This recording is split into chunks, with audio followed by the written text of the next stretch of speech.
السلام علیکم ګران شاګردانو الله دې وکړي چې روغ جوړ بیاست.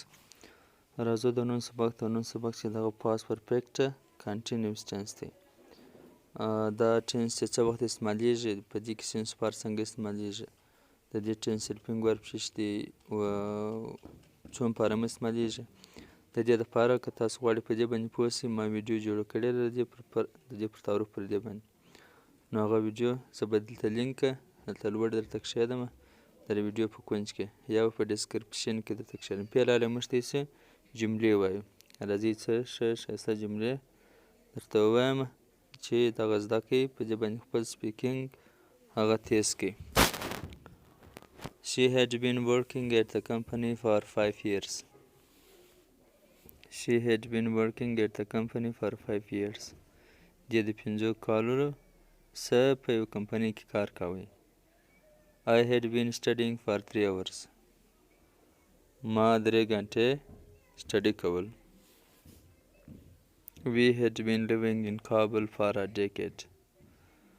We had been living in Kabul for a decade. ما د یوې لسیزې څخه په کابل کې، موږ د یوې لسیزې څخه، ډیکیډ معنا 10 کاله، موږ د یوې لسیزې څخه په کابل کې اوسېدلو.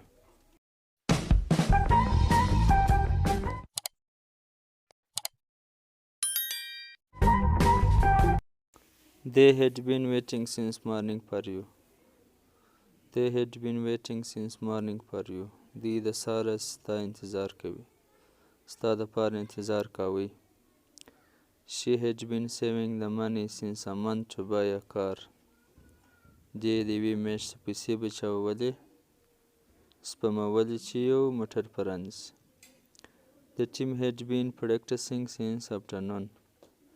ټیم د ماپښینه څخه پریکټس کوي. He had been doing a job at a young age.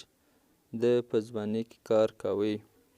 He had been laughing too much in the class. د په کلاس کې ډیر زیات خندل. په دې کې بیا سینس پار نه دی اسمات شوی، د سینس پار بغیر هم جملې جوړیږي.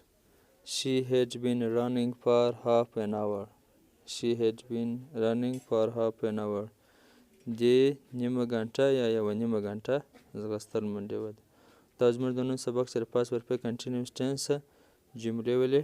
که مې ویډیو خوښه وي، سبق مو خوښ وي، بیا ویډیو لایک کړئ او کمنټ کې خپل اظهار هم ولیکئ او دا هم ولیکئ چې خپل دا خبره هم ولیکئ چې کوم سبق تاسو ته موږ راوړو، څه رقم ګرامر، او دا هم ولیکئ چې ټینسونه ستاسو زده دي که نه دي، پاټ او سپیچ تاسو زده دي که نه.